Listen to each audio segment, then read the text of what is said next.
Hi sewing friends, welcome to my sewing room.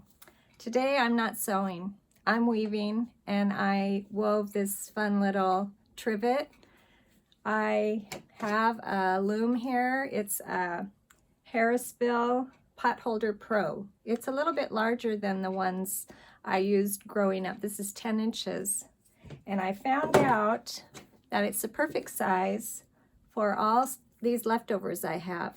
I have made some t-shirt quilts, and I've made t-shirt yarn to crochet with and weave with. And when I'm done with the t-shirts, I have this left over, and the sleeves are left over. So these loops are the sleeves. So I thought I'd show you how I made this fun little woven trivet pot holder using the leftovers from t-shirts. Let's get started. Here's our loom. It's a Potholder Pro by Harrisville Designs, and it's 10 inches. You'll need this when we're done weaving. You're going to need a crochet hook, and mine is 5.5 millimeters. Then you will need t-shirt sleeves. And what I did is I cut mine into loops using, you can use scissors too. I used a ruler and a rotary cutter.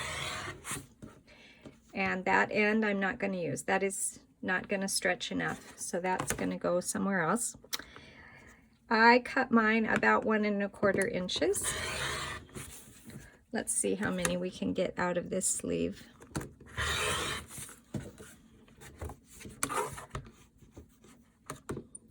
Right here I came to 1 inch. That's fine. That's all I got out of that sleeve.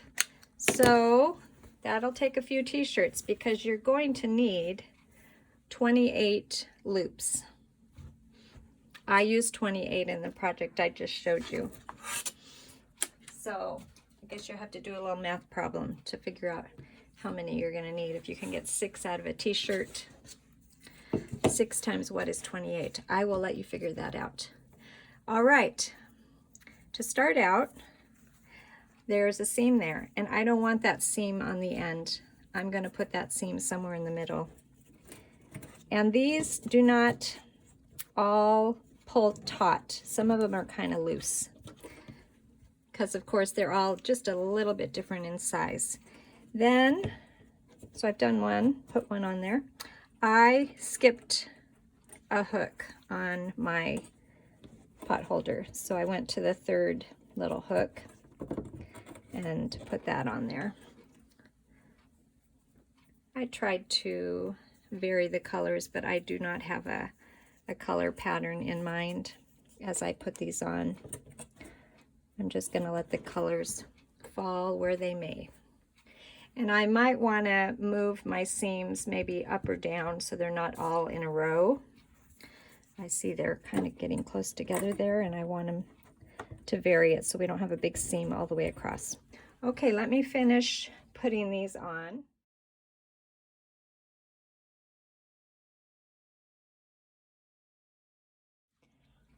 All right, we have all of our loops on. Now we get to start weaving. And I just did it by hand. I over and under through the middle seemed to be easiest for me to start out with. We're just pulling them through in the middle, and then setting that on the first peg there. And this of course popped out, but we know where it goes, and pull it across to that first peg here. And then push up. I had to keep coaxing my loops down. Sometimes they want to pop out. Just keep helping them out. And then if we went over and under, we're going to do the opposite. We're going to do under and over this time.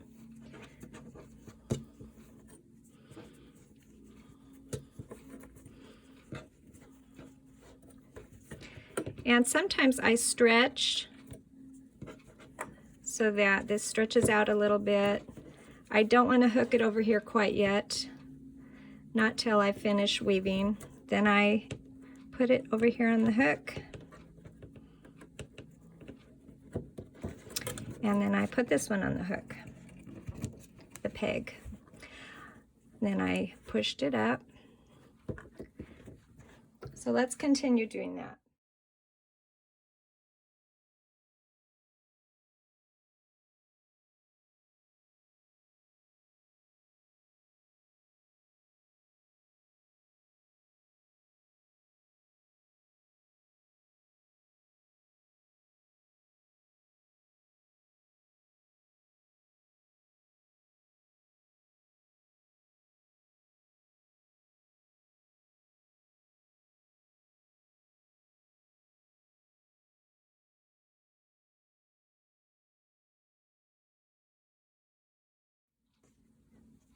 Here you can see I'm finishing up, and I need to lift up my loom because I need to go over and under more carefully, trying not to pop off these loops on the end.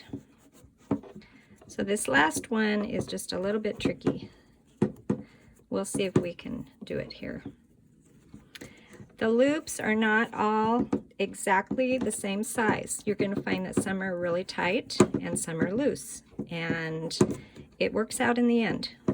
So don't worry too much about that. The loose ones are the ones, though, that want to pop off. And just take your time. All right, here we are at the end. It's all woven together, and it looks like everything's on a peg.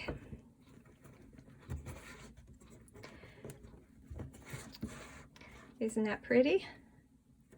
Fun little project. All right, now I'm going to see if I can do this in the camera. So I have my crochet hook, and I'm going to start on one corner,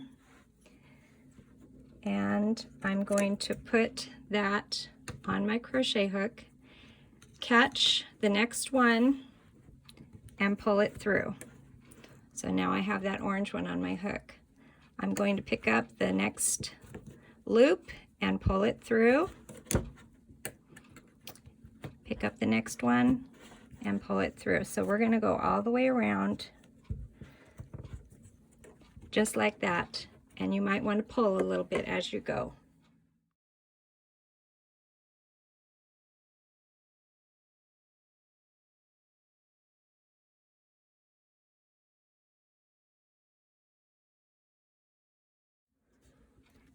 So as you can see here, these guys wanted to pop off before I was done, and they did that the last time I did this too. So I just am being careful and leaving them where they are and trying to remember which was on top and which was on the bottom. Like that was on top, and this was one of the unders, and the next one was one of the overs. So you won't lose them. They won't go very far. They'll be right there. You just have to pay attention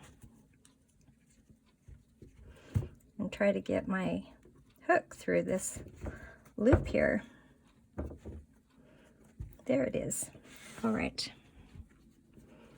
And that one is trying to poke under, but he was over the top. And that one was under.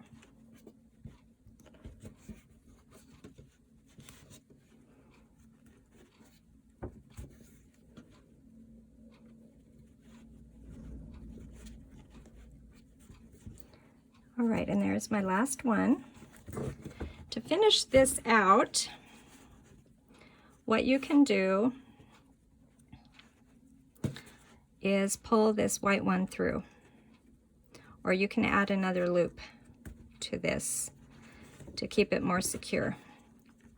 Probably be best to just add another loop, pull that tight, then you stretch.